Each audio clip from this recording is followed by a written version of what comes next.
It's time for the next episode of Live by Heart Today with your hosts, Dawn Spiegelberg and Wendy R. Wolf. Hello and welcome to the Live by Heart Today. This is show number 27, a show designed to help you navigate change, uncertainty, and the world we found ourselves in. We'll talk a little bit about science, a little bit about how our body works, a little bit about intuition, and we'll talk a lot about transformation. I'm Dawn Spiegelberg, a posture therapist and coherence coach, and beginning this quarter's focus, it's being proactive. Today's theme, thriving in alarming times. With me for today's Heart to Heart is my co-host, Wendy R. Wolf, a professional transformation facilitator. Welcome, Wendy. Thank you, Dawn. And I am really grateful to have centered on this focus for now. I believe it is so important and relevant for so many of us. I'm excited to begin this quarter, especially after our last show, which was about taking the stage, and that followed unleashing our voice. And so we're talking about self-preparation, and to be proactive, we have to be ready. We have to be prepared, which is, now that I think about it, why all those young soldiers go to boot camp, right? Mm-hmm. So what's our boot camp? What's your boot camp, Wendy? Mm-hmm. Well, I'll just start by saying boot camp, we've been talking for, which episode is this now? 27. So we had 26 episodes, and the first many we were talking about neutrality, equanimity, how to dance with the virus and dance with each other in the life as it is. And then we started focusing on staying in a relationship in troubling times. And the whole time we had a very strong focus on being captain during those times, being in charge of ourselves. And so in some ways we've been getting ready for this action, very more male, like how do we be in action about all this? So that's my recap. Anything about that before I get into my personal stuff? I love that you say more male, and I'm not sure that people watching will understand what you mean by that. And we should talk about that because a lot of people are against this idea of maleness. Right?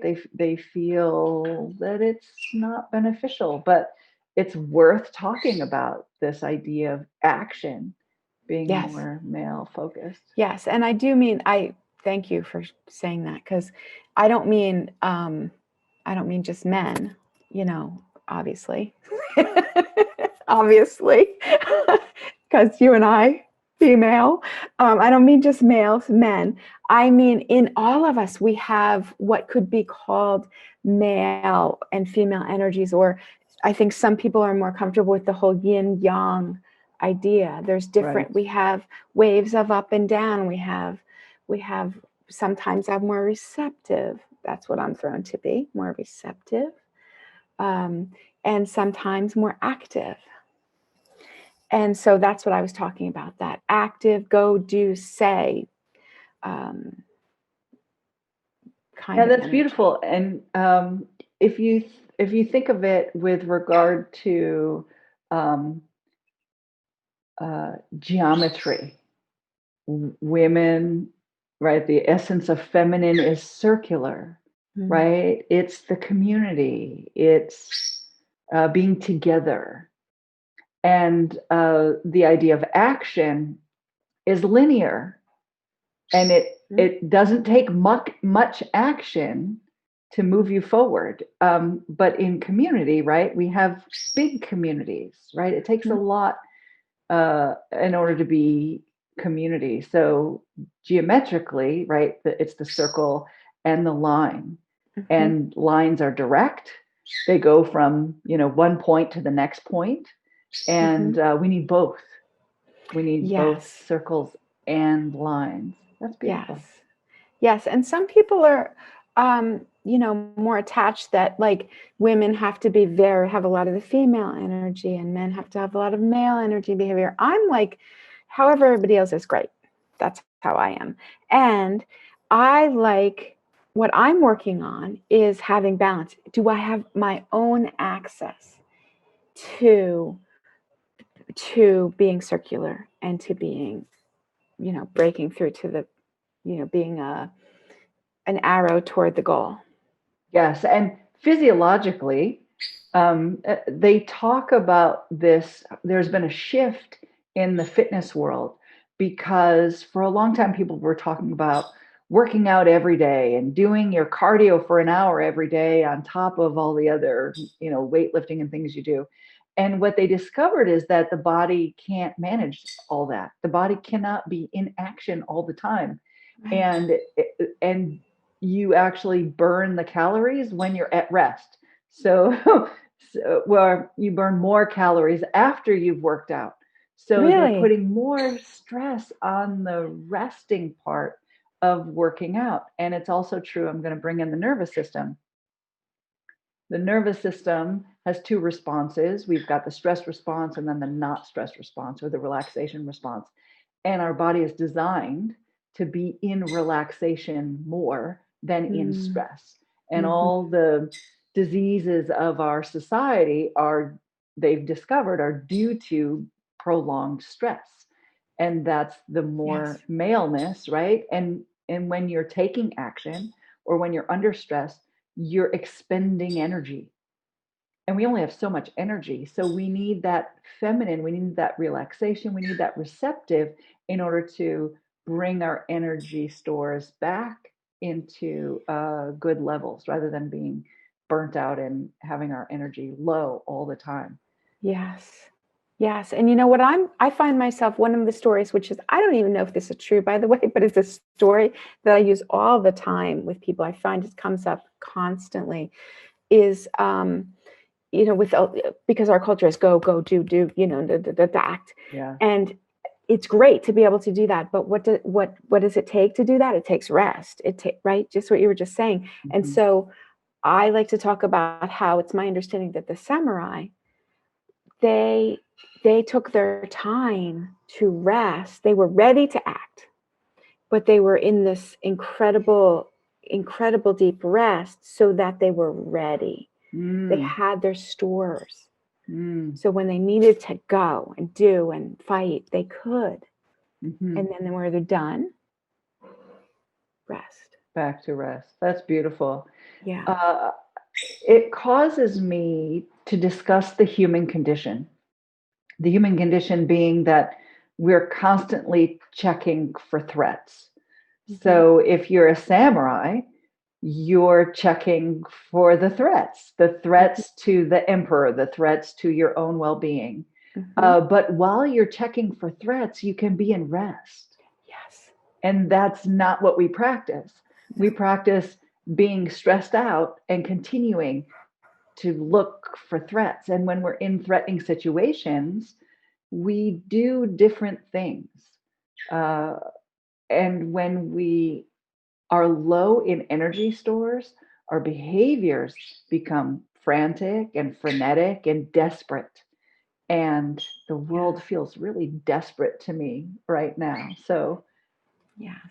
let's talk about being proactive, Yes. especially when our energy reserves are low. Yes. And so the first thing would be to invest in our energy stores. Yes. We have to, because then if not, we're just constantly more and more strung out. Yes.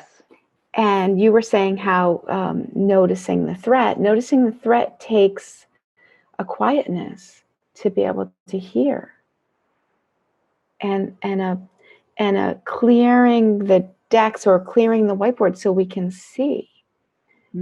So all these things are, we're going back to a more receptive place for a minute, to the rest and to the noticing and to being like, gosh, it's like, I've been in I haven't been in any earthquakes, but I've been in a few shocks of earthquakes. And like, it's like, the fascinating thing for me is like, I'll look at the water's rippling.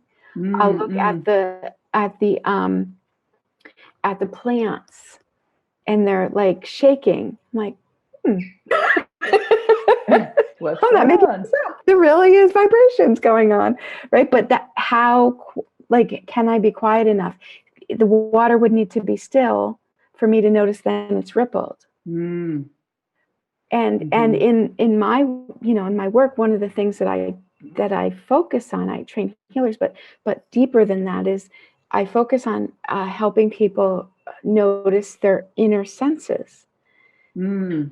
And we get a lot of focus on the outer senses, but there's the inner senses. That's what the core of my work is. And that all is about this. And then, because it tends to be like what people might call the still small voice. It Yes. tends to be, sometimes it's loud, but a lot of times it's very subtle. And so can I come to the resting place where I notice the subtleties, and then I can act in the direction of my calling or my best interest. You just described beautifully living by heart. Living by heart is resting in that quiet state and having renewed energy stores, having all energy available to you if it's necessary to use it, if and when it's necessary to use it.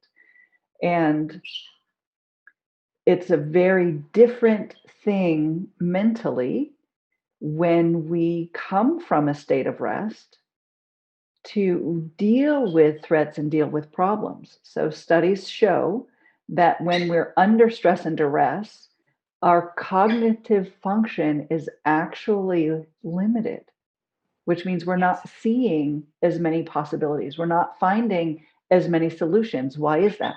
Because when we're under stress, we're in the sympathetic nervous system response. And that is responsible for three things, three behaviors that we will participate in. And that is, one, to fight what it is, two, to run away from whatever it is, and three, to hide from it. And so those are really basic, right? That has to do with safety, and that's primary. That's survival mechanism, which means we're not using our higher cognitive functions. The bear appeared in front of me, and I'm not spending time deciding, how did it get there? I'm not trying to decide, was it in the tree or did it come from over the hill, right? I'm just dealing with the bear. And when we're stressed out, we're not being proactive. We may be reactive, but we're not being proactive. So our first recommendation for people today is to find rest, and rest for your body, rest and safety for your physical being. Mm-hmm. Yeah, R&R. So do you do R&R types of things every day?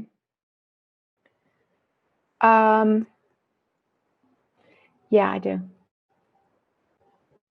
Yeah. These days I'm swimming almost every day. Ooh, good for Which you. is so delicious. And the weather around here, it's not every day, but a lot of days it's almost like Seattle summer these days here in North Carolina. So in the summer, when it was so hot and the sun is beating, I was swimming at night. But now that it's October, the sun's not quite so beating, I'm swimming in the day, which is just bringing me so much joy. You can see I'm actually getting a little more color than I had in the summer, because it was all about avoiding the sun in the summer. Right. So that's foundational for me. I'm doing that unless I'm not well or whatever. I'm doing that every day. And so swimming is like a meditation for you, right? I actually literally meditate while I do it as well. I'm like, all of me is so happy because I'm moving energy inside, my body's moving. And I really like it in the spring and the fall here because the water is cooler. In the summer, that's another reason to swim at night, because it's cool out. So the water gets so warm here that I don't enjoy it in the day. But at night, it's so nice to have a cool evening and go in the warm water. Whereas now it's warm out and I'm jumping into cool water. So that's really exciting. So yeah, I do that every day, and I'm walking some, and I make sure the way my health is these days, I usually run out of energy before I run out of day. So then I go on to just do things that are lower impact, cooking, or and then writing, reading. So what you're describing is something that we touched on a little bit before this show, and that was who you're being, what you're doing is your choice. Yeah. I do not choose to swim every day. You choose to swim every day. I choose to lift weights, right? I love moving metal around, and that's what's meditative for me. That's what's, beautiful and brilliant for me. I also do a meditation morning and evening. So when I wake up, I do a little meditation. I've been practicing something called the silent prayer, which is yummy and wonderful. And what I find is that when I'm in these practices, I'm better able to cope with the alarms that sound around me because I'm full of my own energy stores. I actually can now input energy into my family in different ways. School started, transitions are often difficult. So having that extra energy in order to help them with this transition has just been phenomenal. Mm-hmm. Yeah. So it's so hilarious, right? We're get to the part where we're about action now. So what do we start with? We rest, but it's needed for us humans. And Yes, we need sleep, and we need time. I need time to process. I don't know. Do you get any time to process? Just be meditative. Well, yeah, in the morning before things wake up, and then in the evening, I do my best to tuck everything and everyone in bed. And then there's my time. I get to do a little studying. I get to do a little writing, right? And then, of course, sometimes I end up, I didn't get to clean this thing I wanted to clean today, right? So I might be tidying around. But really, when people go to bed, there's just an hour that renews me, right? That's like the icing on the cake, because I do things to keep my energy stores at good levels during the day, but then at night there's just that rest that you were talking about. Mm-hmm. So I'm better prepared to deal with the alarms. And this is how we thrive during alarming times. We make sure we renew our energy stores. We make sure we're resting and rested. Yes. So thanks for bringing up the alarming times, because is it okay if I share how we got here to this focus? It's so fun. This is our process. It's so fun. We all, including Rusty, we all came with the ideas of what's next, what's the next thing. And we're talking away, and we have all these great ideas, which y'all will hear in the next, many, many sessions. But then what happened is, in Dawn's house, there was a fire alarm going off. Teenagers cooking for the first time in class, which is exciting, right? I'd rather have it happen when I'm here than when I'm, not here. Right. And it's a learning. It's just a learning. Yes. And then, and I'm always having our fire alarms go off. It's very sensitive here. But then, then we're still talking, and a worker guy comes to fix one of our fire sprinklers. We're just like, there's a theme. And then we start talking about this theme of the alarms going off. I feel like the alarms are going off in our society. There's just a lot.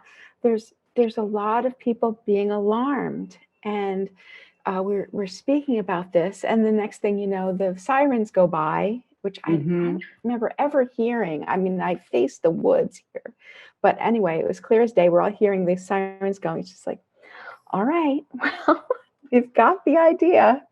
Yeah, and it draws our attention. So when there are alarms, they are the way they are for a reason. They're loud, they're obnoxious. Don't ignore this. So we're in a state where we cannot ignore what's going on or what's been happening any longer. It is grabbing our attention, and once our attention has turned toward the situation, then what? Our producer was kind enough to say, we must investigate, right? We have to find out, what is this alarm about? In my case, there was no fire, thank goodness, but there was smoke from a pan, and we cook with cast iron. So, a cast iron pan that's too hot smokes, the oil smokes out of it. And so we addressed the situation, threw open the doors and the windows, turned off the alarm, and everything's okay. Mm-hmm. But if I hadn't checked, the house could have burned down around me. Right. Right? While we're assuming it's fine, or your Yes. husband would deal with it or whatever. Right. Yes. Yes. And so I agree. Like, the purpose of the alarm bells is not to make us crazy. It's not to turn up our hypervigilance. It's not to be ignored. It's to, like, with equanimity, investigate. Just check it out. What's going on? So I have a story. Is this a good time for my story? Yep. So we'll take a break after your story. Okay. So I had this really extraordinary thing happened. And I'll just back up and say that it had been a really intense few days. My honey and I were living in an RV, and we were at the time, we were at the Grand Canyon. We had been hiking, and he had a medical emergency, and he had to be helicoptered out. It was really cool, but it was kind of scary. So anyway, there was like all this stress, but I followed in the RV, got to the place. There was a lot of other stress, but we don't need to hear about it. Well, what happened was my alternator was going as I was going through the desert in the dark. So I got there, and it's just getting darker and darker. I'm just like, there's something wrong with me. It's getting darker and darker. Of course, I thought it was me, but then I finally get to the city, and it's light. And it turned out that my alternator was going. And so when I got him out of the hospital, we had to get the RV place. And so the guy at the RV place was so kind to have us. We slept in the RV in the parking lot, and they like locked us in the fenced area. We went to sleep. And but we woke up, so I'm resting. So here's the story. I'm resting, and all of a sudden the RV turns on, and somebody starts driving away with us. And I'm like, so I gave Michael the 2 taps, which, we learned in the lifeguard training, right? Like that means that means pay attention. That means let go. That means get up, whatever. We use the 2 taps. Okay. So, and then I go, you just don't know what you're going to do in an emergency, right? Right. So I'm not scared, but like there's a guy driving away with us. So I go marching up the aisle. Michael's like half asleep, but he's watching me. He doesn't know what's going on. But later he's just like, you just go marching up the aisle. And I'm like, I'm marching up the aisle. It's only, 26-foot rig. It's not that far. And I inquire of the gentleman,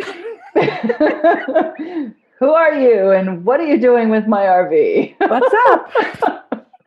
Scared the shit out of him. He scared the shit out. He jumped. And it turned out that he wasn't stealing us. He was moving the RV. They had been working late, and they were partying in the garage and stuff. And then he decided he needed to move us from here to there. He didn't know we were in it. It was very funny. It was like a one of the worker dudes. He was just moving us. Very funny. But like, it's that thing. Can we just stay? No, nothing happened, right? No one was stealing us. It wasn't a bad guy, right? So it Right. helps to just stay in equanimity and to go instead of being like meh, meh, in the back, right? I could have been like in fear. I could Yes. have been in like hide under the covers and then Yes. make Michael go or something. That would take him 5 more minutes. You Yes. know? Instead, like I just got in action, and that's what this show, this whole theme I feel like is about. It's like, can we get in action? The alarm goes off. Somebody's driving away with us. It's actually a really good picture. Somebody's driving away with us. Can we pay attention? Can we not go crazy? And can we act in ways that are going to help us all? Beautiful. That's a great story. And with that story, doing the thing that will help us all, let's take a short break. And thank you to our sponsor for making the show possible. Hooray! Welcome back. We're talking about investigating when alarms sound, and we have to find out what's going on. Wendy told a great story about her RV being stolen and what her response was. And it turns out it was not being stolen. So when there is an alarm being sounded, when something is up, it needs our attention and we must investigate. There's the story about crying wolf. And there are some alarms that always need our attention. Always, always, always. No matter how many times it goes off and nothing's wrong, we must still check. It comes to mind, with regard to children. If I'm cooking dinner and I hear a crash in the room where my children are, that's one of those alarms that I always need to investigate. Always, always, always. So, Or when they're young and they get too quiet. yes, that's an alarm that needs to be investigated. Yes. And in order for us to respond to these alarms, in order for us to investigate, I'll say accurately, to assess situations, we can begin with energy stores that are renewed, that are higher from a place of rest, which gives us many more options to choose from rather than responding from a place of chronic stress, which inhibits our mental clarity and our ability to make choices. Mm-hmm. Mm-hmm. Yeah. And I believe, I was saying this before, and I don't know if you agree, it feels to me like in our society, we live in the US, but in a lot of the countries these days, there's a lot of disturbance. There's a lot of upset. There's a lot of fear. There's a lot of hate. That's my experience. It feels like there's alarm bells, and it feels like it's like a lot of people are focusing on scary and horrible possible outcomes. And one of the things that I would like to address in this series and start with today is like that we can have a focus that serves everyone. It serves us. There's a Bible quote that says, without a vision, the people perish. And so vision in this case would be a positive call, a positive focus. Where do we draw? Where do we act toward instead of where do we run away from? Right. Or divide, right? We're so divided right now. The entire country is so divided. Mm-hmm. It's very, very concerning. But I still believe that there's many, many things that we hold in common that we can act toward. And certainly we individually can act toward creating the world that we want. Yes. Because the alarm bell rings and it's my job to go find out. It's my job to act. Right. I can't be waiting for everybody else. It's like what we're trained in CPR and first aid. it's like you don't say, well, somebody call the police while I do this, because either, 100 people will call and nobody will call. It's like, you call the police while I do this, or you do this while I call the police. So there's alarm bells. So how do we act? How do we get into action that works? Now is a perfect time to read this quote from Seneca.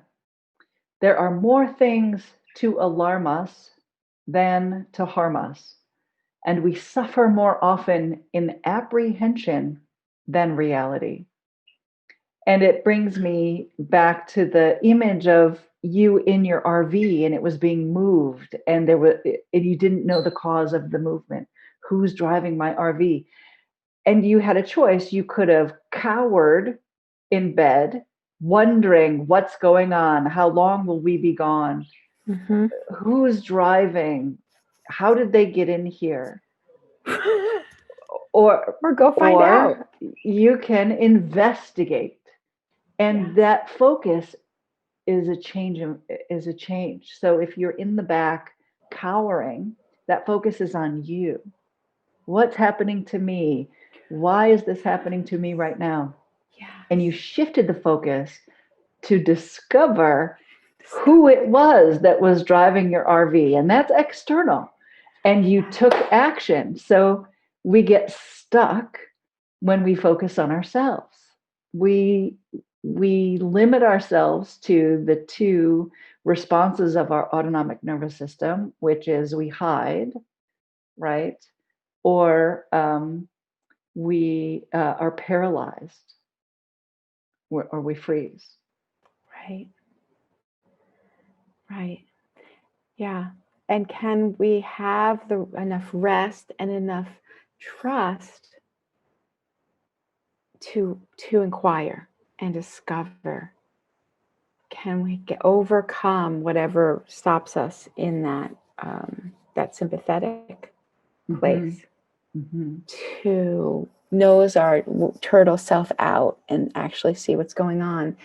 And I believe, with all the discord that's going on right now in our society, I believe there's a kind of a wake-up call coming on. Can I be more me?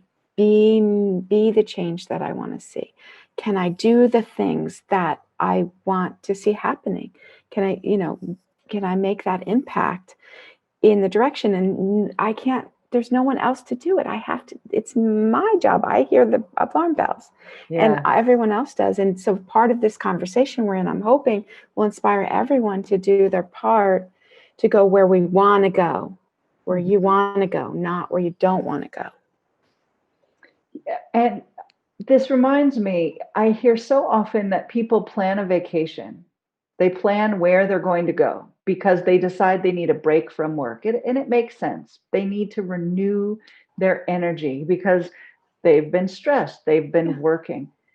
And if they take a 2-week vacation, rumor has it that it takes a whole week for them to just relax. Really? So then they only have a 1-week vacation. So when we're shifting our focus from being stressed or from being fearful or full of hatred, it takes some time. And you can think of it like as if you're on a vacation from fear, vacation from hatred, a vacation from the stress. And what that means is being calm, taking the time, relaxing, and allowing your body to recover from all the stress.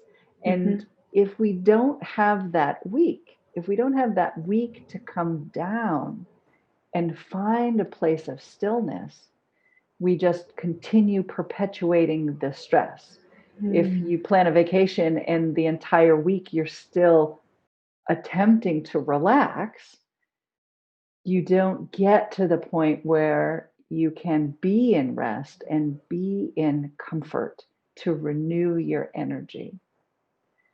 So, this makes much more sense of, I know the Christian and the the Jewish tradition a little better than others. I'm sure there's other practices like this, but this whole idea of Sabbath, Yes.